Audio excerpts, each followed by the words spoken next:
Bonjour à tous et bienvenue pour cette émission en direct qui sera consacrée aujourd'hui aux 3e rencontres citoyennes internationales organisées par l'association Chair à tout cœur.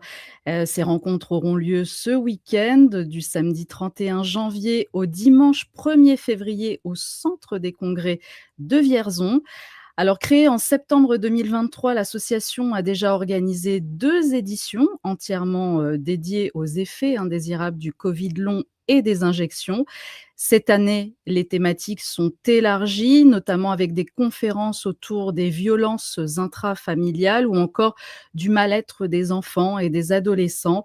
Il y aura aussi quelques surprises. Pour nous en parler, je reçois donc Muriel et Olivier, membres bénévoles de l'association, qui vont nous rejoindre d'ailleurs dans quelques instants et qui reviendront également sur les conditions de la création de cette association. Mais avant de lancer le court générique, n'oubliez pas de vous abonner à la chaîne si ce n'est pas encore fait, d'activer la petite cloche pour ne rien manquer, de mettre des pouces, de commenter, c'est ce qui permettra à cette vidéo d'être boostée. Et puis vous pourrez également poser vos questions en direct. Si vous voulez soutenir mon travail et la chaîne, un lien Tipeee est disponible dans la description. Et puis mon livre Journaliste indépendante quand réinformer devient une mission est toujours disponible sur Amazon. Je lance le générique et Muriel et Olivier me rejoignent tout de suite. À tout de suite.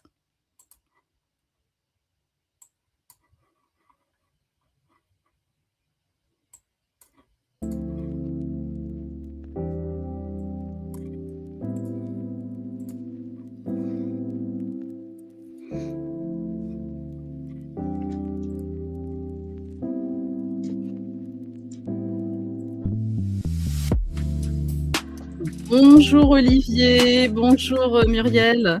Bonjour à toutes et à tous. Bonjour Kate, merci de nous recevoir. Avec grand plaisir, merci d'être là à tous les deux. Alors bien sûr, on va parler de cette 3e édition des rencontres citoyennes internationales, mais avant de commencer, j'aimerais que vous disiez un petit mot quand même sur l'association Chair à tout cœur. Dans quelles conditions elle a été créée en septembre 2023 et pour quelles raisons surtout? Olivier, moi, Comme vous voulez. Alors, à la base, en fait, pendant la crise sanitaire, se sont formés dans le département 3 ou 4 collectifs, puisque le département du Cher est étendu. Voilà. Donc, il y avait le collectif de Bourges, le collectif sur Saint-Amand, le collectif sur Sancerre et le collectif de Vierzon. Et en fait, il nous arrivait de nous croiser sur les manifestations, les actions qu'on essayait de faire pour informer les gens déjà en tant que collectif. Et on aidait surtout à l'époque les suspendus, puisqu'il faut savoir que les suspendus, la grande majorité se sont retrouvés donc sans travail, sans revenu, pour tout ce qui était fonctionnaire, travailler à côté. Donc il fallait bien au moins qu'ils puissent se nourrir et on leur venait en aide de cette façon. On faisait des courses, on faisait des collectes, voilà, on essayait de les aider. Et puis, quand est arrivée la campagne de vaccination, on a rapidement constaté qu'il y avait des effets indésirables, comme tout produit pharmaceutique. Je veux dire, ça choque notice de médicaments moyens et graves, ben là, ça arrivait. Et on a pensé que c'était exactement le même combat, c'est-à-dire que ces gens avaient cru bien faire, avaient accepté de se faire vacciner, ils ont payé les conséquences et en fait, personne s'en occupait. Mais pour faire ça, les n'avaient pas un statut légal, donc on pouvait rien faire apparaître dans la rue. Et pour louer des salles, une assurance, il fallait donc qu'on passe sur un statut d'association. Et on a des membres des différents collectifs qui se sont rassemblés, qui ont porté ce projet, qui ont créé l'association, qui ont trouvé le nom et qui avaient tout de suite en tête de faire cet événement qu'on a appelé les premières rencontres citoyennes internationales. Internationales parce que ça ne se limite pas à la France. Je veux dire, voilà, la campagne a été mondiale et donc il y a des victimes un peu partout. Et notre but, c'était déjà, on s'était mis en relation dans un premier temps au niveau départemental. Et puis après, on est rentré en contact avec d'autres associations autour régionales. Et donc, il fallait qu'on aille plus loin. On se voyait sur la toile. On voyait bien que ça bougeait dans le nord, dans le sud, en Bretagne, à l'est. Mais en fait, on ne se connaissait pas. Et il fallait se rassembler parce qu'être rassemblés, on est plus. Et le fait de se rassembler, c'était aussi pour aider les victimes qui étaient seules, sans soutien, critiquées. On disait qu'elles étaient folles, que c'était dans leur tête. Et donc, on a lancé tout de suite, un peu fou, quoi. On s'est créé en septembre et en février de l'année qui a suivi, le premier événement voyait du jour au centre de congrès de Vierzon. Bah, on comprend qu'aujourd'hui, alors première édition en 2024, aujourd'hui on est en 2026, il y a la 3e édition là qui se prépare là dans quelques jours. On comprend finalement que le public a été au rendez-vous et les intervenants également. Alors, on a vu entre la première édition et la 2e édition un changement notable, puisqu'on avait en 2024 une trentaine d'associations qu'on avait réussi à contacter à travers la France. Pour la plupart qui étaient françaises, on devait avoir la Belgique et l'Allemagne de mémoire qui avaient répondu favorablement. Et puis la 2e année, on s'est retrouvé avec 50 associations et collectifs et plus de presque 7 pays étrangers. On avait donc l'Irlande du Nord, les Pays-Bas, la Belgique, l'Allemagne, l'Autriche, l'Italie. On avait même une représentation. On ne sait pas comment, elle a dû en entendre parler et donc elle était venue. Et voilà, donc ça a pris de l'ampleur. On avait reçu à peu près sur une journée, parce que ça se passait, donc les 2 premiers opus se sont passés sur une journée.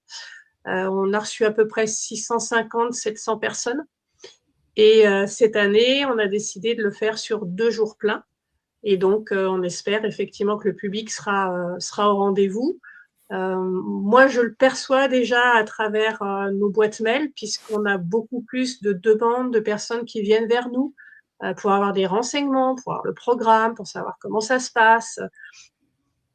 Alors l'entrée est libre, l'entrée est libre. Oui, l'entrée est libre en conscience, voilà. C'est-à-dire que les gens donnent ou ne donnent pas. S'ils donnent, c'est ce qu'ils veulent. C'est pour soutenir l'association, pour qu'on puisse continuer nos actions, parce que des petites. Alors, je ne sais pas si c'était moi, mais on t'entend. Olivier, est-ce que tu es d'accord avec moi ou ça coupe chez Muriel? Oui, ça coupe. Je croyais que Ça c'était coupe, hein? moi, mais Moi aussi, mais du coup, ça coupe et du coup, les mots sont hachés. D'accord. Et là, vous m'entendez mieux? Moi, je vous entends Oui, très bien. c'est par moment. Exactement. D'accord. Exactement. Je suis dans un petit village, alors des fois. Non, mais ce sont les aléas aussi de la connexion Internet. D'accord. Voilà. Alors, tu as évoqué la 2e édition qui a été un succès auquel vous ne vous attendiez peut-être pas d'ailleurs. Est-ce qu'on peut montrer c'est le petit teaser de la 3e édition, mais finalement qui reprend ce qui s'est passé lors de la 2e édition l'année dernière. Tout à fait. Vous voulez qu'on le passe? Ça dure un petit moment et on le passe pour les gens? Allez, c'est parti.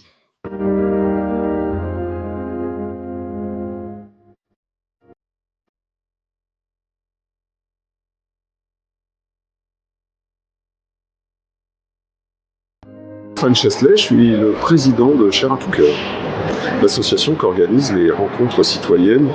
En ouverture de votre colloque, vous m'avez demandé de dire quelques mots sur le besoin actuel, de rappeler quelques principes fondamentaux sans lesquels il n'y a pas de débat démocratique possible en réalité. Donc, je suis Mathieu Dubois, président de l'association à victimes qui est présente dans l'Allier, et aujourd'hui qui représente à peu près 700 adhérents pour toute la France et les DOM-TOM. Charles-Maxence Laillé, donc j'ai eu la chance de côtoyer, de travailler avec Michel Rivasi durant plus de 15 ans. Elle est décédée brutalement d'une dissection aortique. Or, cela fait partie des effets secondaires des vaccins Covid. Et si vous commencez à affirmer des certitudes, par exemple, il n'y a jamais d'effet indésirable, vous commettez une véritable infraction déontologique. Mélanie, malheureusement, qui est atteinte de la maladie de Charcot suite au vaccin Pfizer, où l'imputabilité du vaccin a été faite auprès de la pharmacovigilance. Je soumets aux gens de venir rejoindre toutes les associations qui sont là pour la défense de toutes ces victimes d'effets secondaires plus ou moins graves suite à cette injection Covid-19. Parce que si nous nous réunissons tous, si nous fédérons entre collectifs et associations, on pourra peut-être un jour obtenir la vérité. Menschen wurden mittels Angst und Hetze und Panikmache gegeneinander aufgehetzt und in Entscheidungen getrieben, die sie unter normalen Umständen nie getroffen hätten. Und hier hat die Medienwelt einen großen Anteil daran, denn sie hat keine Arbeit geleistet, keine gute Arbeit. Sie haben einseitig berichtet und haben Menschen überhaupt gar keine Wahl gelassen. Actuellement, nous sommes engagés dans plusieurs procédures judiciaires concernant les actions illégitimes de notre gouvernement pendant la crise du Covid. Alors non, en Autriche, la plupart des effets secondaires ne sont pas reconnus. On fait croire aux victimes qu'elles sont devenues folles et on les envoie parfois même chez les psychiatres. Effet indésirable après la première vaccination, effet indésirable après la deuxième vaccination, effet indésirable après la troisième vaccination. J'ai 5 pages d'effets indésirables. Et en ce moment, tout est fait, soyons raisonnables, pour qu'on ne reconnaisse le moins possible d'effets indésirables dus au vaccin. Les soignants ont été obligés soit de se vacciner, soit de tomber malades pour travailler. Je rappelle quand même qu'ils étaient obligés de tomber malades. Il faut savoir qu'il y a des soignants qui étaient prêts à lécher des rambardes ou se rouler dans des draps de personnes contaminées pour être sûr de rester au travail. Il y a eu, à côté de ça, j'avais un prêt immobilier et donc j'ai dû vendre ma maison en août 2022 et depuis je vis en camping-car.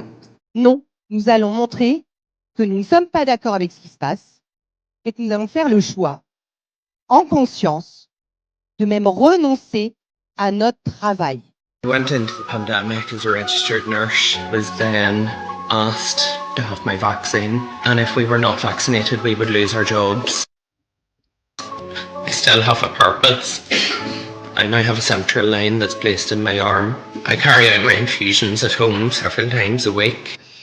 Quand on voit qu'on a certains de nos confrères, essentiellement des médecins, mais pas seulement, hein, qui aujourd'hui, donc plusieurs années après, sont convoqués par les conseils de l'ordre pour des procédures où on va leur reprocher finalement d'avoir pris soin de leurs patients.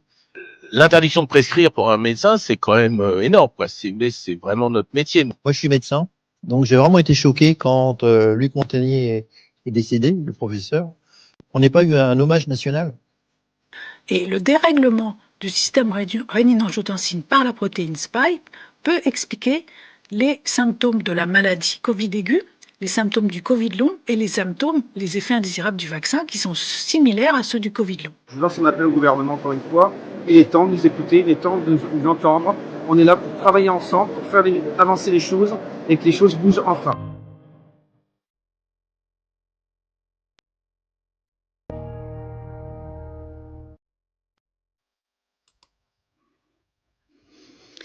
Qu'est-ce que ça signifie finalement cette 3e édition? Ça signifie que les problématiques existent toujours, qu'elles perdurent, Olivier? Et que c'est essentiel de faire une 3e édition?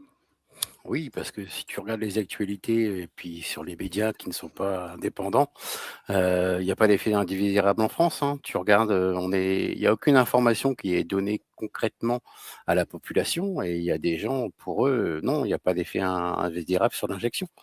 Donc cette 3e opus va remettre de nouveau en avant les effets indésirables, la Covid et le témoignage de personnes qui sont victimes de ces injections, j'espère, feront percuter un peu les gens sur les actualités de ce qui se passe vraiment en France, quoi. Alors, qui vous attendez cette année? Est-ce que ce sont les mêmes intervenants que l'année dernière? J'ai parlé de surprise parce que moi, j'ai vu la programmation. Et puis, il y a aussi un autre facteur, c'est que vous avez élargi aussi les thématiques. Pour quelle raison d'ailleurs?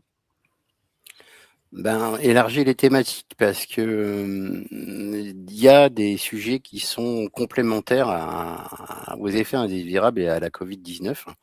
Et on s'est aperçu en fin de compte que de mettre en avant donc justement ces effets indésirables conjointement avec ces nouveaux sujets qu'on va aborder, mais en fin de compte sont liés plus ou moins par rapport à tout ça, quoi. Donc c'est pour ça que cette année, des nouvelles thématiques sont apparues.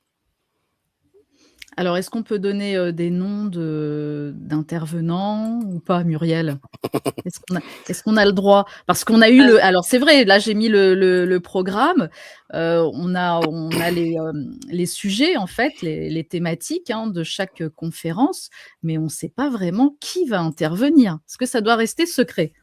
Tout à fait. Les rencontres Ah! sont un peu comme une pochette surprise. Alors, on a une D'accord. raison à ça, c'est que la première édition, voilà, on n'avait effectivement pas donné les noms non plus parce qu'on était encore sur une période très tendue, même si ça reste encore un sujet très délicat.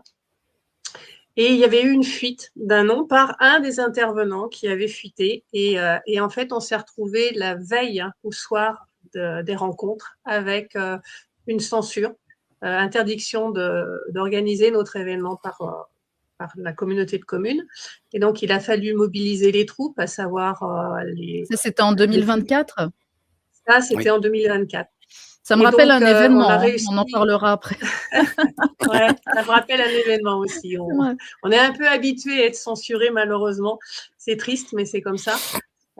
Et donc, en fait, on a réussi à rattraper le coup, voilà, par les appels, par la saturation des boîtes mail de la communauté de communes, par les participants, les intervenants, les associations qui devaient venir. Et donc, ça a renforcé notre décision de ne jamais communiquer sur les intervenants qui venaient, non pas que, voilà, ils soient tous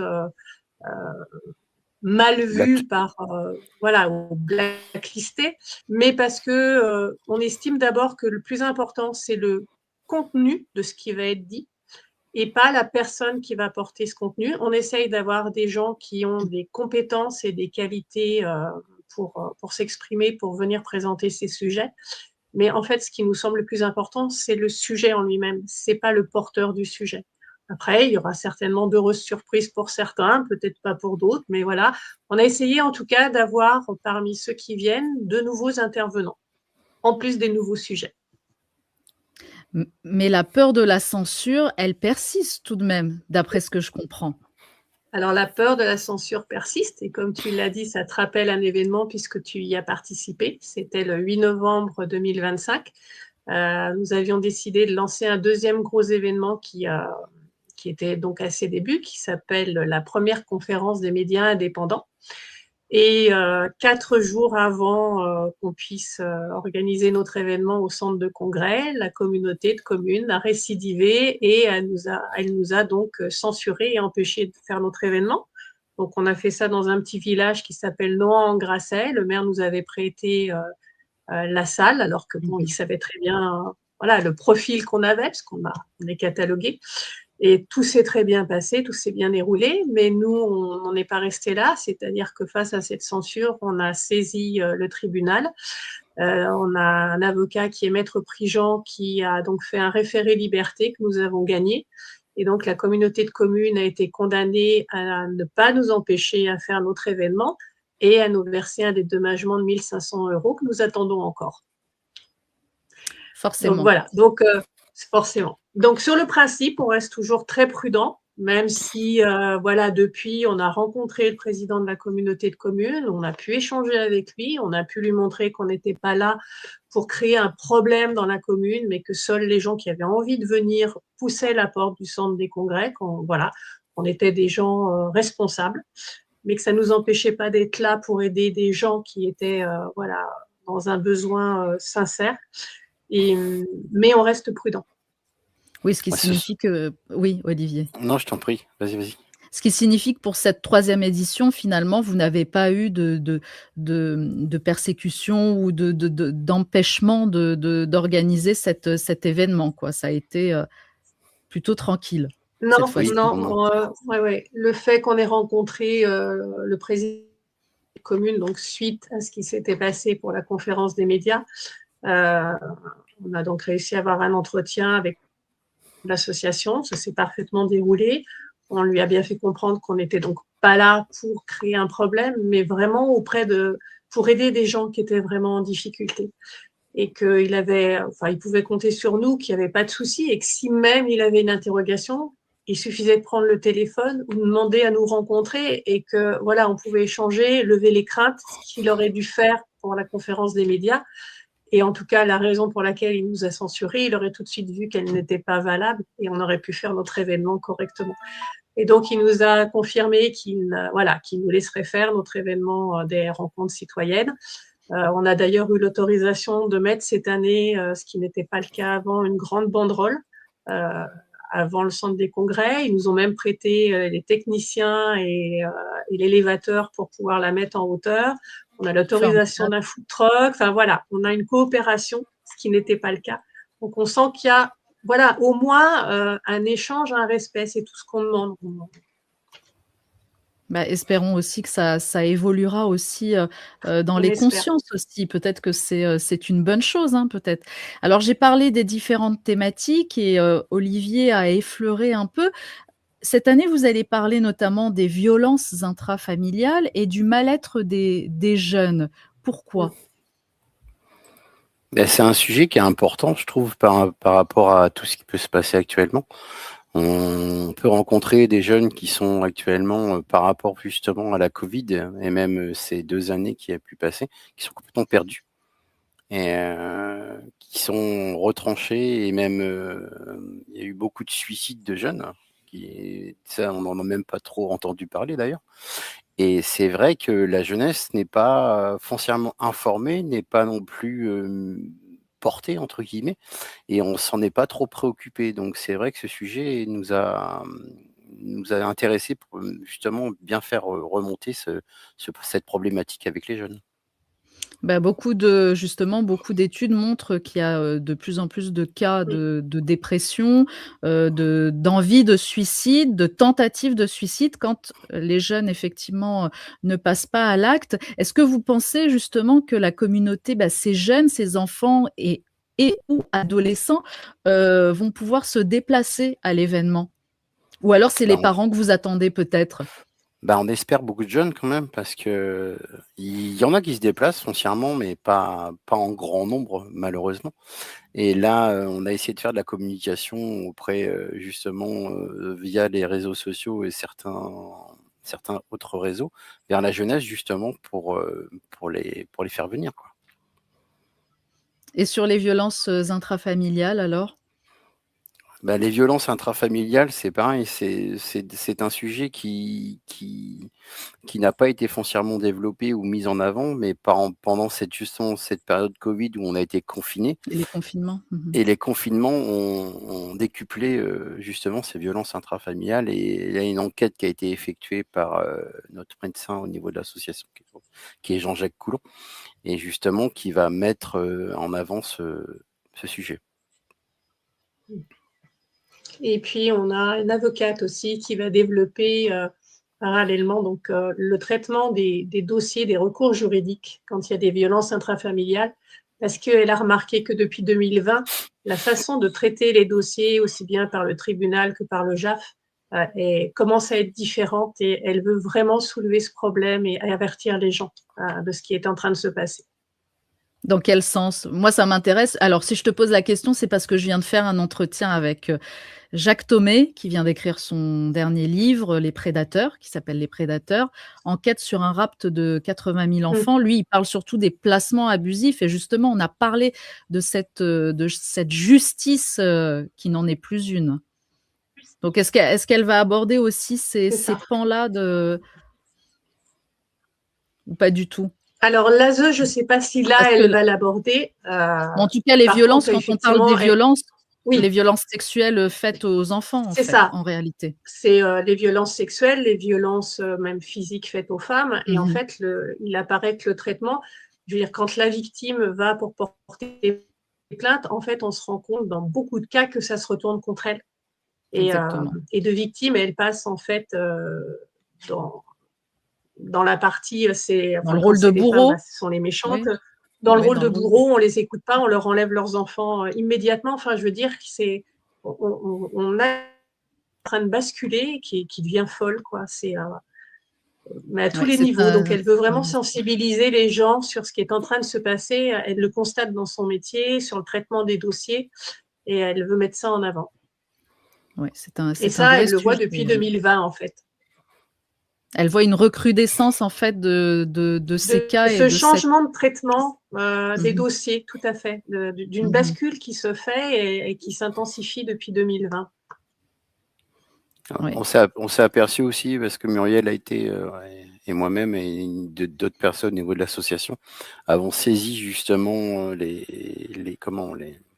prospectus d'interrogation sur cette enquête. Mm. Et on s'est aperçu que dans les questions qui ont été posées, justement, les gens ne sont pas forcément bien accueillis non plus, malheureusement, par la police ou par etc. Et c'est pour ça qu'en fin de compte, les gens ne vont pas. Ils restent, entre guillemets, avec leur honte, parce que des fois, des gens ont honte aussi de cette violence, etc. Et les gens ne s'expriment pas foncièrement de ça. Et ça va être mis en avant justement par rapport à tout ça. Oui, c'est une triste réalité. Je vous dis, je viens juste d'enregistrer et je la diffuserai la semaine prochaine et c'est plus qu'horrible en fait. C'est de l'ignominie. C'est comme Oui. ça que j'ai qualifié parce que en plus Jacques Thomé est un journaliste, un enquêteur et croyez-moi que ce qu'il dénonce c'est fou. Donc oui, donc cette année, ce que je vois, c'est que vous avez vraiment élargi en fait les thématiques qui sont à la fois reliées au Covid et Oui. l'impact sur la société C'est finalement. ça. Ça veut dire Exactement. que depuis 2020, en fait, jusqu'à aujourd'hui, on est en 2026, certaines et beaucoup de personnes gardent des séquelles de cette triste histoire, quoi. Que ce soit des séquelles physiques, des séquelles psychologiques à tout niveau. Oui, tout à fait. Et, Mhm. et encore une fois, comme tu vois, le sujet que tu vas diffuser la semaine prochaine, tu t'aperçois même actuellement, au niveau de l'actualité ou de l'information des gens, on ne sait rien. On n'en parle pas. C'est un secret. On a l'impression que c'est tabou, quoi. C'est une Et omerta, hein, surtout. oui, c'est exactement ça. Donc foncièrement, si toi, en tant que média indépendant ou même tes confrères ne parlaient pas de ce genre de sujet, les gens, on ne sait pas, non, c'est pas possible, non, on sait pas, voilà. Donc si des personnes ne prennent pas en main les sujets et les mettent pas en avant, les gens ne seront pas foncièrement informés, quoi. Ou si ils creusent pas d'eux-mêmes, qu'ils vont pas chercher les informations, ça restera une omerta, comme tu dis. En Alors, fait, d'où les l'imp- sujets. Pardon. Oui, Muriel. Non, je Oui, t'en prie. je pensais les sujets là qu'on aborde, que ce soit la violence intrafamiliale, la souffrance de la jeunesse ou le projet de loi de fin de vie. En fait, le même point commun est là, c'est l'omerta. On ne parle pas des victimes de violences intrafamiliales, c'est très compliqué. On ne parle pas de la souffrance de la jeunesse, de tous ces jeunes qui font des dépressions, de jeunes enfants qui se sont suicidés. On n'avait quand même jamais vu ça. Avec la crise Covid, on a des jeunes enfants qui se sont suicidés. On voit bien que les psychologues spécialisés auprès des enfants alertent qu'il y a quelque chose qui se passe. En plus, on n'a pas un système avec suffisamment d'accueil, donc ils sont pour certains laissés à eux-mêmes. Donc autant dire que quand on fait une dépression sans aide, sans soutien, ça ne s'arrange pas comme ça. Tout ce qui est la loi de fin de vie, on n'en parle pas. On en parle entre guillemets parce que voilà, elle est passée le 20 janvier dernier au niveau du Sénat, mais la raison fondamentale, ce que ça peut entraîner derrière, c'est pas une question d'être pour ou contre, c'est d'être bien sûr que cette loi qui va être proposée et peut-être entérinée n'ouvre pas la porte à des dérapages. Et en fait, il y a de l'omerta partout. Sur tous ces sujets de société, on ne veut pas en parler. Ou alors, c'est orienté et la parole plus libre au contraire n'est pas tolérée. Alors, il y a un très beau documentaire justement sur la fin de vie, sur la loi sur l'euthanasie qui a été fait par un de mes confrères qui s'appelle Armel Joubert de Houche, j'espère que je n'écorche pas son nom, qui journalise pour la chaîne Réinformation TV. Et ce documentaire a été invisibilisé. C'est fou. Et c'est un documentaire qui est très professionnel. Enfin, c'est un journaliste professionnel et qui est vraiment excellent. Et il a été pour notre invisibilisé. génération, si on s'en rappelle, Armel Joubert des Houches, c'était moi, je rentrais le midi du lycée, je regardais, il était souvent sur TF1 avec ses reportages. C'était des reportages qui étaient, je veux dire, d'une qualité incroyable. Il continue et il continue parce qu'il a cette passion. Il est invisibilisé, comme tu dis. Ouais, ouais. Il a Oui. cette passion du Oui, métier, oui, il a cette tout à fait. passion aussi d'aller enquêter surtout, voilà, d'aller enquêter, d'aller sur le terrain, ce qu'il a toujours fait, d'ailleurs. Alors moi, j'étais beaucoup plus jeune et je pense que je l'avais, parce que c'est vrai que son visage me disait quelque chose et c'est fou que ce documentaire ne soit pas plus vu.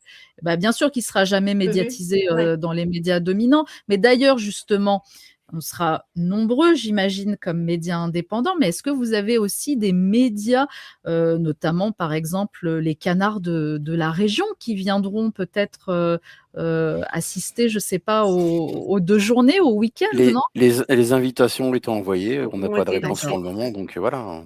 On a Bah, envoyé peut-être qu'ils très viendront large au-delà. incognito? Ouais. Mmh mh. Peut-être, mais Peut-être, là,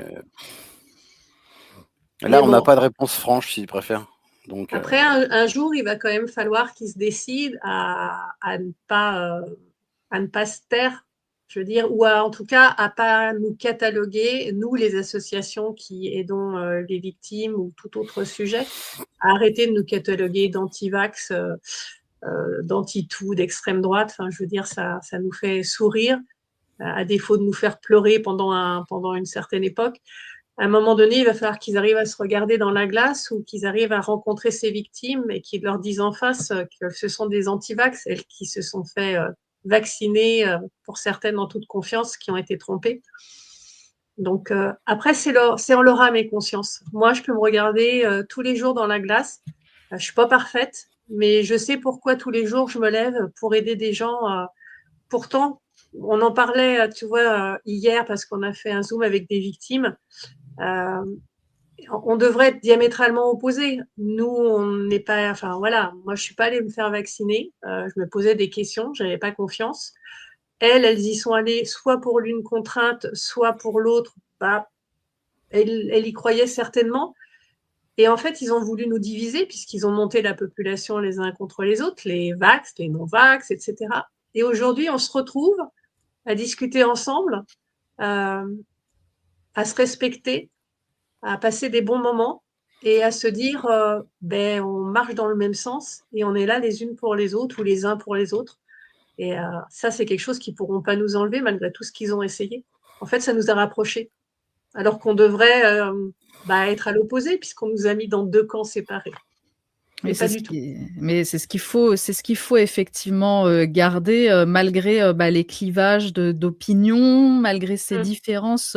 Effectivement, on se doit de s'entraider entre nous parce que, chacun a eu en fait pas sa part de responsabilité, mais son propre jugement à l'instant T, tout simplement et on peut pas accuser telle ou telle personne finalement, d'avoir, subi les injections et les autres non et puis, pour beaucoup, on est taxé, d'anti-vax, sauf que pour la plupart, quand on discute avec les gens ont eu la plupart de leurs vaccins, mais celui-ci, ils l'ont refusé donc C'est c'est ça. très facile de exactement. cataloguer, les gens.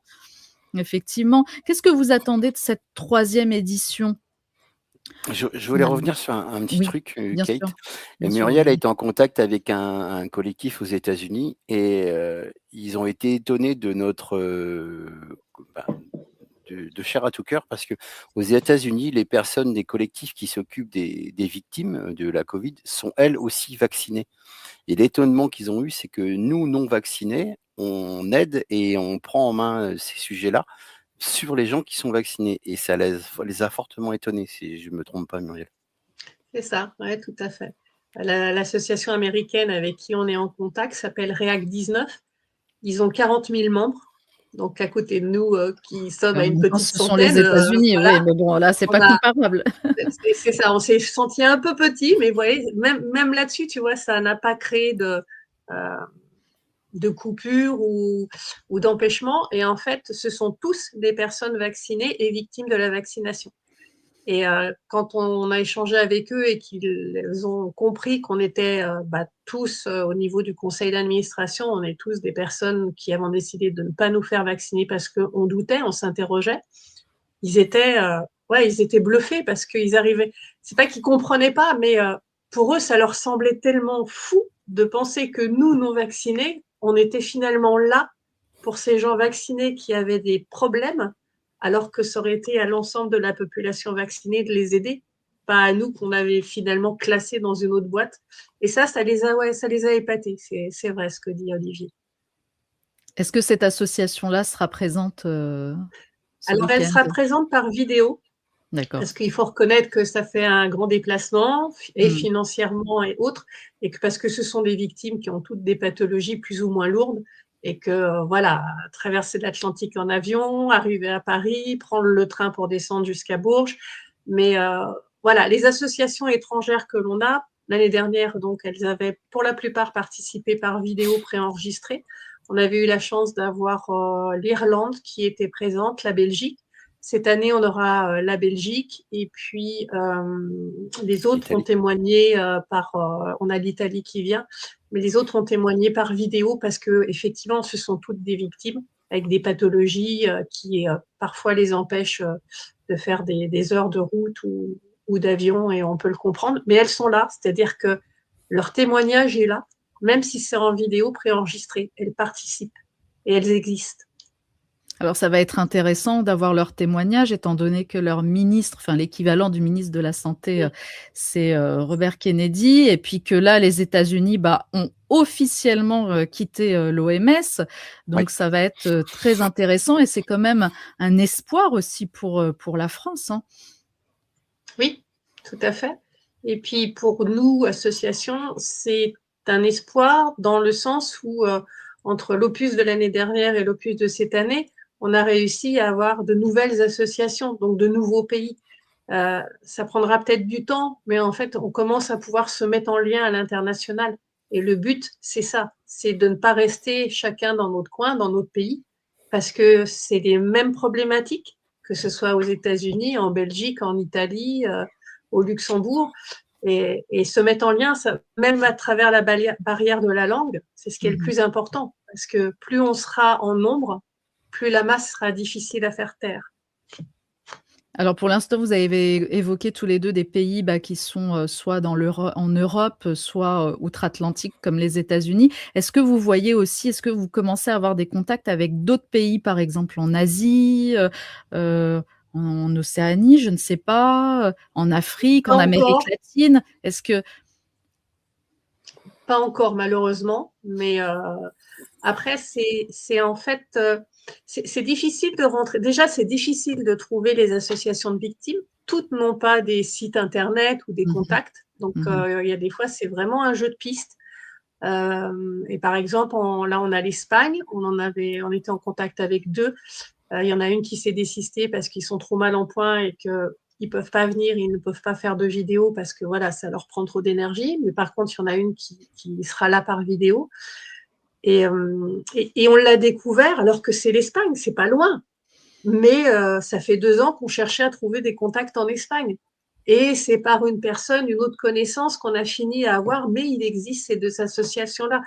Donc déjà, au sein de l'Europe, c'est déjà compliqué des fois de rentrer en contact. Donc oui, on espère pouvoir étendre sur les autres continents. Mais après, il faut aussi qu'on ait, nous, des gens qui puissent parler ces langues-là. On a de la chance parce que dans les associations ou même dans nos bénévoles, on a des gens qui sont parfaitement bilingues en allemand, en anglais, on a de l'espagnol, de l'italien. Mais au-delà, ça devient compliqué. Il y a toujours ce barrage de la langue, quoi. Mais on espère qu'un jour, on va y arriver à force de persévérer. Il n'y a pas de raison. Ouais, ce serait aussi une triste réalité de savoir qu'il y ait aussi autant d'associations de par le monde. Mais on sait que c'est partout. Hein. Il y en a foncièrement, de toute façon. Qu'est-ce que vous aimeriez dire aux personnes qui souvent prétendent que le Covid, c'est une histoire passée et que maintenant, il faut passer à autre chose et que ça ne sert à rien d'en reparler incessamment? C'est pas passé, puisque quand tu vois les victimes qu'il y a encore maintenant et qu'il y aura même encore plus tard, parce que ça fait que très peu de temps que les injections ont été faites, quand tu regardes à l'échelle du temps, entre guillemets. Et là, c'est juste un prémisse, enfin, moi, c'est mon avis, un prémisse des effets secondaires qui sont en train d'apparaître, et on ne sait pas ce qui va réapparaître plus tard. Donc c'est vrai, vu qu'actuellement, au niveau de l'actualité, on n'en parle pas, Du tout. on masque tous ces effets secondaires. Il y a quelques personnes qui sont reconnues, par rapport au vaccin et cetera, que ça vient du vaccin et tout, mais c'est très peu par rapport au nombre de victimes qu'il peut y avoir. Donc il est vrai que oui, tu peux dire que la covid est passée, oui, en effet, mais pourquoi, cacher, ces effets qui sont là et qui seront là encore plus tard? Mais on a l'impression que finalement ce sujet, il ne touche que les principales concernées, en réalité. Oui, tout à fait, tout à fait. Tu prends même des personnes, qui sont, tu peux entendre autour de toi des personnes qui sont à 8 doses. 8 doses, tu te dis: «Mais» Ça, j'ai pas encore entendu, mais oui, 8 doses. Moi, je connais une personne qui travaille en pharmacie. Il y a des personnes qui sont à 8 doses. Ben oui, ben vas-y, hein, pas de souci. Mais Disons voilà, qu'on va dire enfin que ouais, pour certains, ah ça passe, pour d'autres, ça casse. voilà, donc et en plus, quand tu regardes dans les premières injections qu'il y a pu y avoir, il y avait des placebos, enfin, il y a toute une histoire autour de cette mécanique, qui a été mise en place, qui est complètement loufoque. Enfin, pas loufoque, mais complètement flou, quoi. Tout est flou et en fin de compte, tu peux émettre le doute sur plein de choses par rapport à ces injections. Par contre, tu peux pas émettre de doute sur les victimes que tu peux voir et que tu peux rencontrer, à tous les jours. alors est-ce que vous pensez justement que le public sera au rendez-vous, de ce week-end? On l'espère, mais je pense que oui, parce que le fait d'avoir, justement, tu vois, d'avoir mis des sujets, qui sont concrètement liés à ça et pas foncièrement parler que de la covid-19, je pense que ça va ouvrir, je pense certaines personnes à la curiosité de venir nous voir. Alors Oui, je qu'est-ce que pense aussi. oui, Muriel? Non, non, c'est ce que je te disais tout à l'heure. Moi, je le vois dans les retours mails ou les appels téléphoniques, ce qui n'était pas le cas sur les 2 premiers opus. Bon, si, voilà, l'année dernière, j'avais peut-être eu 5-6 mails me demandant des informations, là, j'en suis à plusieurs dizaines déjà, ou des appels, des gens qui se relaient mon numéro de téléphone, qui appellent aussi pour avoir des informations, ce qui n'était pas, le cas avant. Donc on sent qu'il y a quand même un intérêt. Et puis le fait que vous, médias indépendants, vous nous donniez la parole, ça joue aussi. Ça nous permet, nous, de relayer aussi après les émissions, les informations. Le réseau qu'on a créé avec les rencontres, ben maintenant les associations s'entraident. Ben voilà, il y a beaucoup de choses qui sont porteurs et qui permettent de nous aider à diffuser l'information, donc d'accéder à un plus grand nombre de personnes. Ça fait une Donc, semaine qu'on est «harcelés» entre guillemets pour avoir le programme. Ah oui, parce que le programme, il est sorti là, en réalité cette semaine, hein. Il y a quoi? Quelques jours, hier ou avant-hier, je crois, non? C'est ça. Hein? mmh, Alors oui, ça bougeait encore il y a quelques jours. Oui. oui, bah, c'est pas évident, Non. d'organiser. Donc le samedi, c'est 10h, 19h? Non, 18 oui, 10h, Le 19h? samedi, c'est 9h, 18h, et je vois même plus l'heure. 18h30, 9h, 18h30. Ah ouais, 18h30. un peu plus de 18h30, parce qu'on a une table ronde qui finit à 18h40, mais c'est ça. En fait, c'est, allez, 19h, tout le monde est dehors. C'est ça et le Et dimanche, puis, c'est ouais. 9h, 17h. Oui, donc ça fait 2 longues journées en réalité. Tout à fait. Alors comment ça se passe pour ceux qui ne sont jamais venus? Moi, je suis venue à la seconde édition, pas à la première. Comment ça se déroule? C'est, entrée libre, les gens peuvent, en fait, il y a 2 salles, je crois, de conférences. Est-ce que ça va être toujours le cas des conférences simultanées et les gens vont devoir, choisir un peu, selon le programme? Ou bien il y a juste une salle de conférence qui sera ouverte? Il y a juste un auditorium cette année justement pour éviter ce choix, D'accord. aux personnes qui vont venir de se dire, «Faut que je fasse un choix alors que je voudrais voir les 2 sujets» et cetera. D'accord. Donc on a plus tablé sur un auditorium et des salles à côté, sur des tables rondes, avec des victimes et des petits sujets, en interne. Et puis, le dimanche, alors, le dimanche, il y a quand même des notes d'espoir aussi, à ce week-end. Oui, le dimanche. Alors le matin, dimanche matin va être quand même axé sur des conférences avec des thèmes lourds, puisqu'on va parler de la loi de fin de vie, du délit d'entrave.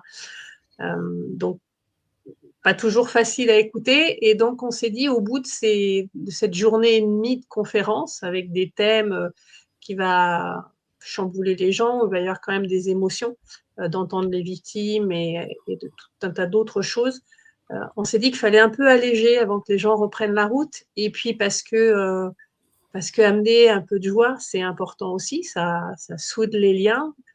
Et donc, on aura une après-midi festive, en tout cas, qui sera quand même en lien avec la période Covid, mais qui sera vue sous le prisme de l'humour.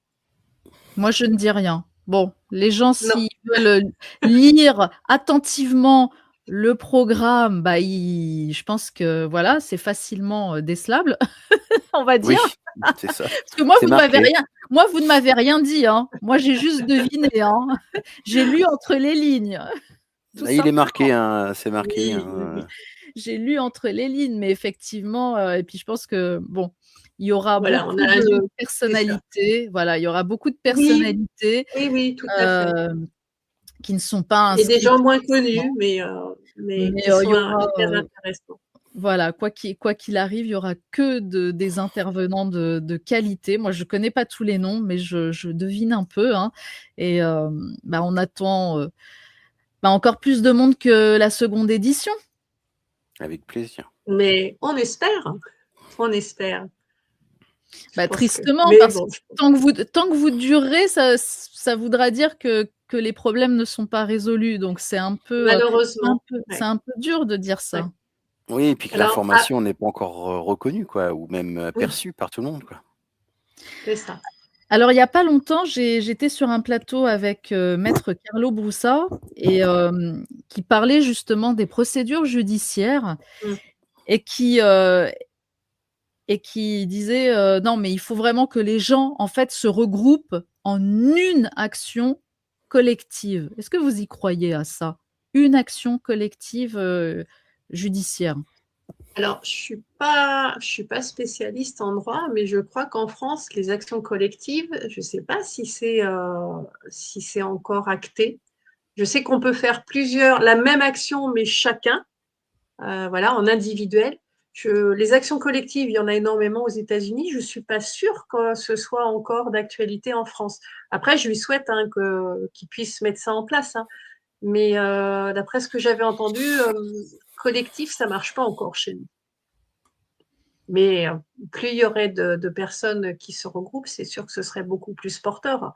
Entre 10 dossiers de ces personnes séparées et 10 personnes qui se rassemblent sur un même dossier, vraiment, ça n'a pas le même poids, c'est clair. Mais il faut attaquer sur tous les plans. Il faut essayer sur tous les plans. C'est ce qu'on disait avec les victimes hier par Zoom. Quelqu'un va attaquer sur la maladie professionnelle parce qu'effectivement, il a été obligé dans son travail d'être vacciné et il a des séquelles. Donc, il y a par exemple Elsa Rullière qui sera une des associations qui s'appelle les Collectifs Unis et CADGEP, qui, elle, aide des soignants qui ont ou soignants ou autres, mais en tout cas les travailleurs dits essentiels qui ont des effets indésirables, à faire reconnaître ça en maladie professionnelle. Et ça commence à marcher. Donc voilà, ce sera cette attaque-là. D'autres, ça va être une attaque peut-être contre ceux qui ont vacciné. Elles en parlaient hier, les victimes, en Zoom. Voilà, il y a plein de cheminements possibles jusqu'au moment où on trouvera le bon angle d'attaque pour que ça craque. Est-ce que vous qui êtes en contact avec plusieurs collectifs comme ça de victimes, est-ce que vous arrivez à chiffrer le nombre de ces victimes ou pas encore? Ou c'est difficile? C'est difficile. Je sais qu'à AAVIC, alors il n'y a pas que des victimes. Donc AAVIC, c'est une des grosses associations qui est basée dans l'Allier à Yzeure, dont je fais partie également. Ils sont arrivés là, il y a quelques jours. On a vu Mathieu. Ouais, ils sont à plus de 1000 adhérents. Enfin, ils sont arrivés à 1000 adhérents. Donc dedans, même s'il y a des gens comme moi qui ne sont pas vaccinés, mais qui sont là en soutien, il y a quand même un énorme chiffre. Ils sont à plus de 45 maladies de Charcot. Enfin, on n'a jamais vu ça, quoi. La maladie de Charcot, il y a quelques temps en arrière, ça restait une maladie rare. On la connaissait, mais c'était rare. Là, ils ont une explosion de maladies de Charcot qui arrive vers eux. il y a quand même quelque chose qui se passe. Sans compter les Et turbocancers, oui, Olivier. mais à la victime, tu vois qu'il y a aussi peut-être aussi un espoir a été reconnu d'utilité publique. Oui. L'association? Donc oui, oui, tout à Oui, fait. l'association là, oui. Donc vous pouvez faire des dons à AVIC. Il y a le dégrèvement d'impôt de 66%, et donc pour eux, ça les aide à recevoir effectivement des dons de personnes qui peuvent être conséquents. Donc ils en sont reconnus, là ça fait quoi? Peut-être un peu moins de 15 jours où ils sont reconnus d'utilité Oui, tout à publique. fait. Ouais. Bah, c'est une première étape, peut-être, voilà, Oui. vers la reconnaissance. On ne sait pas, on ne sait pas. Alors on rappelle, bah, les dates de ces troisièmes rencontres citoyennes internationales, donc du samedi 31 janvier au dimanche 1er février au centre des congrès donc de Vierzon. Et puis, bah, on attend, les gens nombreux, qu'ils soient de la région ou pas d'ailleurs, hein. Tout à C'est fait. ça. Ils Ah peuvent mais venir de n'importe où en France, même au-delà des frontières. On se fera un plaisir de les accueillir. Et puis, moi, je le dis toujours, il y a une énergie qui se dégage de cet événement. Venez le constater par vous-même. Il y a beaucoup de chaleur humaine, il y a beaucoup de soutien, il y a beaucoup d'écoute et il y a beaucoup de sourires, beaucoup de joie malgré les thèmes abordés parce qu'on est tellement contents d'être les uns avec les autres, de pouvoir s'écouter, s'entendre, se porter sans jugement. Que, voilà, moi je vous engage à venir, à pousser la porte. Vous êtes vaccinés, il n'y a aucun souci, venez échanger avec nous. Il n'y a aucun problème, on n'est pas là pour convaincre, on est là pour échanger et débattre, c'est tout. ouais, en bonne intelligence surtout, voilà. En bonne intelligence, tout à fait. Après, c'est tout de même c'est tout de même une rencontre qui est émotionnellement, bah, tu l'as dit Muriel, hein, c'est assez chargé, mais c'est aussi triste aussi de voir, surtout l'année dernière. Alors, je ne sais pas si cette année il y aura autant de personnes victimes des effets indésirables des injections, mais c'est très dur de les voir souffrir, même si toutes ces personnes gardent le sourire le temps d'un week-end, hein, mais c'est très compliqué, et encore plus compliqué de savoir que beaucoup ont perdu des proches, parce que ça, on ne l'a pas dit aussi. Beaucoup ont perdu des proches, des enfants, des parents. Ça, on se confronte finalement, le temps d'un week-end à la triste réalité, de cette période. Il y aura des témoignages forts cette année de victimes qui risquent de marquer également, je pense. Mais en même temps, il faut les entendre parce Oui, que, tout comme à tu fait. le dis, c'est la réalité des choses. Et jouer à l'autruche, ça n'empêchera jamais le danger. Donc, il vaut mieux regarder en face les choses. Et puis, peut-être qu'au coin de votre rue, dans votre quartier, vous avez quelqu'un qui souffre d'effets indésirables et lui tendre la main, tout simplement. L'écouter, lui tendre la main, l'aider. Ça ne demande pas grand-chose, juste un peu d'humanité. Mais c'est ce que les dirigeants aimeraient, qu'on fasse l'autruche et qu'on passe à autre chose. Sauf qu'effectivement, ce n'est pas le cas. Il faut toujours en parler. Il faut aussi bah, persister. Il faut rendre hommage à ceux qui sont décédés de cette triste injection.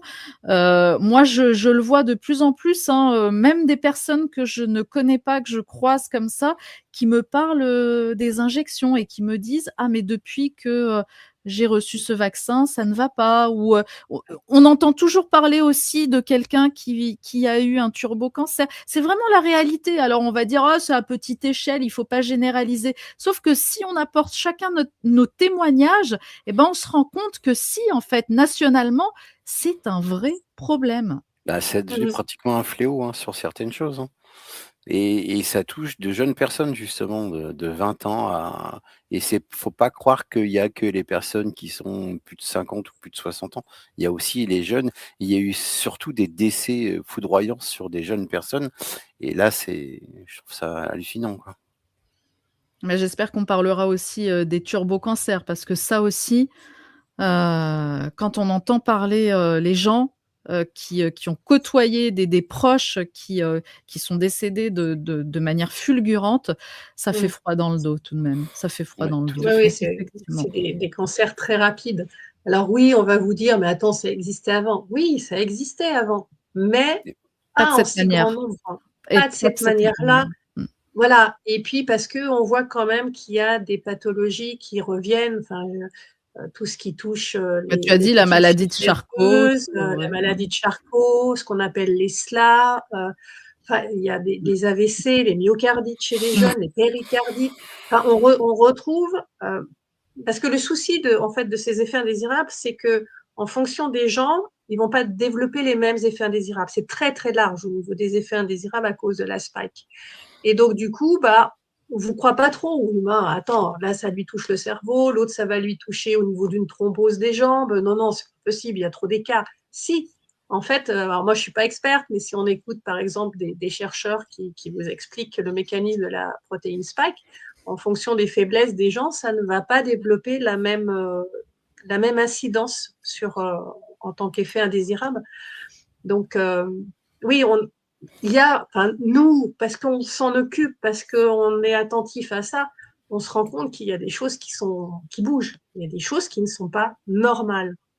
Et c'est simplement ça qu'on veut dire. Il y a des choses pas normales. Faites des recherches, enquêtez, plutôt que de nous dire vous êtes anti-vax, vous êtes contre le vaccin, etc. Non, on pose une question.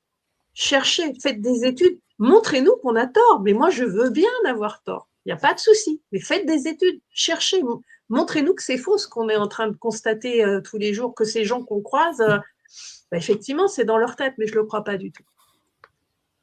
Est-ce que ce week-end aussi, on entendra parler de solutions également?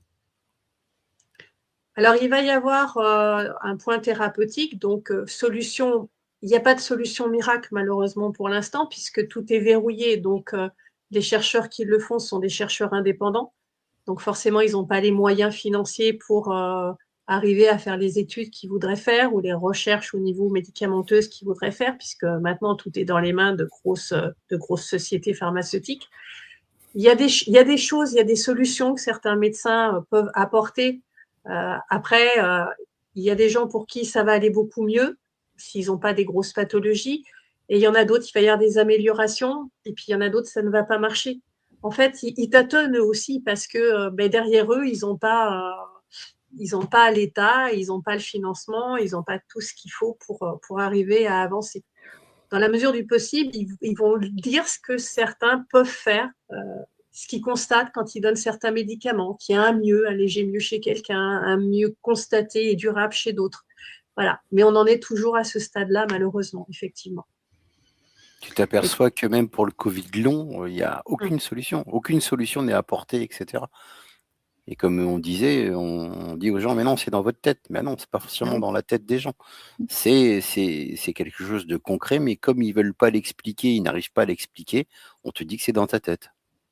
Oui, parce qu'il n'y a pas de prise en charge. Et je l'avais déjà vu l'année dernière quand j'avais interviewé justement des personnes qui souffraient de Covid long, dont un médecin en plus, qui elle-même a dû arrêter d'exercer. Je me souviens de cette femme, ancienne sportive, j'ai oublié son nom, mais elle fait partie d'un collectif. Alors, il y aura également la présence de Make Healthy Again, c'est ça? Est-ce que je me trompe ou pas? MEA, une représentante de MEA, qui est Make Europe Healthy Again, sur le modèle de ce qui se passe aux États-Unis. Donc, c'est une Autrichienne qui va nous parler effectivement des différentes actions de MEA qu'ils vont faire sur l'année 2026, événements et puis leur positionnement. Donc, ce sont des scientifiques, pour la plupart, des médecins qui se sont groupés pour essayer de porter une nouvelle façon de voir la médecine, en tout cas plus propre, moins sous les lobbyistes. Parce que ça, comme tout secteur, on meurt de l'influence des lobbyistes auprès de nos politiques qui n'écoutent plus que ces gens-là. Et derrière ces gens-là, c'est une histoire d'argent. Malheureusement. Le combat va être encore long et Et effectivement, mais il faut le faire, voilà, faut le mener en tout cas. Donc merci à vous. On n'a pas parlé de combien vous êtes dans l'association d'ailleurs, Chair à tout cœur. Alors là, on est presque en tout on est presque à 100 membres, ce qui est croissant. Mais moi, j'engage les gens qui veulent nous soutenir ou les gens qui viendront aux rencontres à adhérer. C'est 10 € l'année. C'est une petite somme, mais une petite somme plus une petite somme pour nous, ça nous permet de continuer de faire nos événements. Voilà, en tout cas, si vous voulez nous soutenir, vous pouvez, par ce biais-là, adhérer. Vous pouvez nous écrire. Je vais donner le contact mail, puisque comme ça, on pourra vous donner les informations nécessaires, tant sur notre association que sur les rencontres, que sur d'autres choses. Donc, c'est tout accroché en minuscules, chair à tout cœur, @gmail.com, ou alors contact au singulier, @chair-à-tout-cœur.fr. Alors, je vais essayer de l'écrire contact. Donc, contact au singulier. Oui. Vas-y. Tout attaché, chair à tout cœur. Je vais l'écrire dans les commentaires, chair à tout cœur. .fr. Voilà. Ça, c'est une des adresses mail. On va en mettre une, comme ça les gens seront moins Et perdus. puis, il y a le site internet aussi, je crois. Oui, Et on a notre site internet, YouTube. oui. Et on a 2 chaînes chair-à-tout-cœur.fr. On a une chaîne YouTube et une chaîne YouTube. c'est ça. Et une chaîne Crowd Bunker, sur lesquelles les gens vont pouvoir trouver les lives et les replays de nos événements précédents et de la conférence, des médias qu'on a organisés, des émissions qu'on a pu faire avec les médias indépendants. Donc, ils peuvent voir que c'est une association qui bouge, qui vit et qui a encore plein de projets. Alors, est-ce qu'il y aura une retransmission en direct, de ce week-end? Normalement, oui. Oui, d'accord. Notre vidéaste travaille là-dessus et normalement donc sur nos chaînes. Et puis on va voir, on est en lien avec un modérateur d'un de tes collègues indépendants pour pouvoir diffuser sur d'autres réseaux. Et je crois qu'il était là. Si vous me parlez Il est là, oui. de Luc, il était là Il est depuis le début, même avant le début. D'ailleurs, je le remercie. Je l'ai vu. Je l'ai vu dans le chat. Ouais. À chaque fois que je fais un direct, il est là et je l'en remercie vraiment. C'est adorable. Il sera un plaisir de le revoir aussi. Oui, parce qu'il m'a dit qu'il serait présent. Donc, c'est bien Présent, qu'il y ait oui, cette cohésion. Et puis d'ailleurs, je l'annonce, demain soir, vous serez en direct chez Nicolas Bouvier pour parler de cet événement également avec lui. Et vous aurez sans doute un peu plus de visibilité. Là, on n'était pas très nombreux ce soir, mais je remercie quand même ceux qui étaient présents d'être restés et d'avoir suivi quand même cette émission. Ça fait quand même plaisir. Donc, merci à tous. Et puis, que dire, on vous souhaite un week-end plein de succès, voilà, plein d'amour, plein de joie aussi malgré le sujet qui sera difficile. Et puis moi, je serais heureuse de vous retrouver aussi puisque je vais venir vous rejoindre pour prendre la température et puis faire des interviews. Mais on t'attend de pied ferme. Merci. Et merci de ce partage encore une fois et merci de nous accueillir sur ta chaîne. C'est un réel plaisir d'être avec toi dans ces moments-là. Mais avec grand plaisir parce que vous êtes tellement impliqués, tellement gentils, tellement enthousiastes. Enfin voilà, moi j'ai jamais rencontré des gens comme vous, franchement des personnes aussi de belles âmes comme vous, sincèrement. Ça fait chaud au cœur. Je sais que vous êtes toujours impliqués à 1000% dans tout ce que vous faites et c'est important de le dire et de vous mettre au premier plan. Voilà, pour toutes les actions que vous menez. Donc, mais merci. Nous, on est juste là pour porter le projet. Oui, mais il faut le porter. Il faut le porter, on est d'accord. Voilà, il faut le porter, il faut l'organiser. Mais c'est des belles expériences. Ouais. Faut endosser c'est les dur, c'est épuisant parfois, mais c'est une belle expérience. C'est Ouais. des grosses journées de 26 heures, hein? C'est ça. Je pense que je vais faire une cure de sommeil après. Ouais, c'est ça. Voilà, je pense que tu vas la faire, oui, c'est certain. Bah, déjà là, il faut passer le cap de ce week-end déjà, voilà. Oui. Il Bon, faut mais passer ça, ça va. Ça, c'est pas le plus difficile. Le plus difficile, c'est en amont, c'est de tout préparer, c'est que tout soit bien articulé, que tout se déroule bien pour tout le monde. Après, c'est un peu comme quelqu'un qui va. Alors, je ne me compare pas à ça, mais sur le principe, c'est comme un artiste qui a l'angoisse avant, le trac, puis une fois qu'il est sur scène, c'est parti. Mais nous, c'est pareil, on a le stress, l'angoisse avant, parce qu'il faut que tout soit bien articulé, parce qu'il y a toujours des aléas, qu'il faut rebondir, agencer les choses. Et une fois que ce sera parti, c'est pas grave. Même s'il y a quelques couacs, s'il y a que nous qui les voyons, on va gérer. Et puis, l'essentiel, c'est que les gens viennent, passent un très bon moment, malgré tout ce qui va être abordé, créent des liens les uns avec les autres. Et puis, sur l'année 2026, continue de collaborer et de travailler ensemble. Oui, 2026 va être compliqué. C'est vrai que c'est une année qui commence déjà difficilement, mais c'est aussi, je pense, une année charnière et une année où de belles et grandes collaborations risquent de se mettre en place et où peut-être on va initier la bascule. Il faut pas lâcher. Moi, je dis, il faut pas lâcher, même si c'est difficile, mais il ne faut pas lâcher et il faut se serrer les coudes et on est là pour être voilà, unis et se soutenir les uns et les autres. Donc, merci pour tout ce que vous faites, tous les 2 et Merci tous les beaucoup. membres de Merci à toi. l'association Et parce tous que les c'est membres qui sont derrière nous. voilà, Oui. c'est Il faut savoir que c'est cette année, on est à peu près à 80 bénévoles, je crois, de mémoire. Ouais, c'est ça, 80, oui. C'est ça, ouais.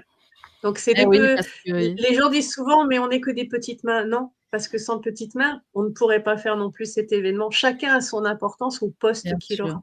Bien sûr, Voilà. bien sûr. Il y a des personnes qui nous accueillent aussi, Oui. pendant ce week-end. Il y a voilà, il y a tout un tas de il y a une énorme Il y a un mobilisation. vrai réseau, oui, Mmh. il y a un vrai réseau de solidarité qui se met en place. Comme tu dis, il y en a qui vont accueillir, héberger chez eux. La plupart, enfin, la majorité des associations intervenants vont être hébergées chez l'habitant. C'est Et vrai. puis, voilà, et chacun met son cœur dans la balance pour que tout se déroule parfaitement et que chacun reparte avec de bons souvenirs, mais surtout l'énergie qui va les aider à avancer. Et je reviens à ce Zoom d'hier avec ces deux personnes. Une n'est pas victime, mais elle a fait partie des gens qui ont pris cher dans les suspendus et dans ceux qui ont pris des mesures avec toutes les valeurs qui les portaient. Et elle nous dit, mais je me croyais seule. Quand je suis arrivée l'année dernière, au centre de congrès et que j'ai vu tous ces gens, toute cette énergie qui était présente, je suis repartie, j'étais gonflée à bloc et ça m'a aidé à traverser l'année 2025. Ben, quand on entend ça, on se dit, on a réussi ce qu'on avait envie de faire, c'est-à-dire aider. Et ça, c'est génial. Eh oui, c'est un beau message de fin. On a Ludwig qui nous dit: «Y aurait-il quelque chose dans le nord de la France?» Mais je pense que Ludwig, si vous ne pouvez pas assister, en tout cas vous déplacer sur Vierzon, normalement ce sera retransmis en direct, hein? C'est ça, Oui, Muriel? ça Tout à sera fait. retransmis. Et puis après, ben non, il n'y aura pas dans le Nord, puisque nous, on est une association basée dans le département du Cher. Pour l'instant, on n'a pas d'antenne à travers la France. Bah, si ça intéresse des gens, pourquoi pas. Mais il faut que d'autres associations à travers la France prennent à bras le corps l'organisation d'événements tels que le nôtre. Voilà. Effectivement, Parce qu'on ne effectivement. peut pas être partout. Le souci, c'est qu'on ne peut pas être partout à la fois. Parce que pour l'instant, tu penses que vous êtes, la seule association qui organisait ce genre Non, d'événement? il y a eu, alors c'est pas tout à fait sur le même concept. Il y a eu Castres avec les universités de Cécile Méchac, qui en a fait 3 également, Oui. qui a rassemblé des Mais associations, là, des c'est autre victimes. chose aussi. Oui, oui, oui. Mais c'était encore un autre. On travaille sur les mêmes choses, mais sur un autre concept. Nous, mettre en lien à l'international, rassembler des associations de victimes, des associations œuvrant auprès des victimes, effectivement, on est la seule à le faire. D'accord. Eh ben, merci à tous les 2. Oui, Liberté Hauts-de-France sera présente. Oui, c'est ça, elle sera présente. Oui. ton On a des collectif de... associations de partout en France, de toute façon, qui seront présentes. Donc, venez, vous allez les rencontrer. Luc est vraiment très bien informé. Hein. Ouais. Vraiment. Hein. Je vous mets les quelques commentaires qui sont en train de s'afficher. Je vous remercie énormément, Olivier. Merci à à toi. eux. Oui. Et je remets la fiche. Et puis, on te dit à vendredi. À vendredi, oui. Voilà, oui, pour les premiers arrivants. Pour les premiers arrivants, effectivement. Et puis, on entamera samedi matin avec tous les confrères et puis tous les gens qui seront présents. Je vous remercie. Merci à toi. Merci beaucoup. Je remercie les gens qui ont assisté à l'émission, d'avoir suivi jusqu'à la fin. Et puis, je vous dis à ce week-end. Et puis, soyez nombreux à venir au centre des congrès de Vierzon et soutenir à la fois les victimes, à la fois les gens qui souffrent et montrer qu'on est tous unis. C'est le plus important. Voilà. Et que le combat continue. Quoi qu'il arrive, Exactement. quoi qu'il en coûte, comme on dit. Quoi qu'il arrive. Sinon, on ne le ferait pas si on n'y croyait pas. Donc, ça prendra le temps que ça prendra, mais on continuera. Eh oui. Merci à tous les deux. Merci à tous. Merci. Et à très bientôt. Bonne soirée à tous. Au plaisir. Au revoir. Au revoir. Au revoir.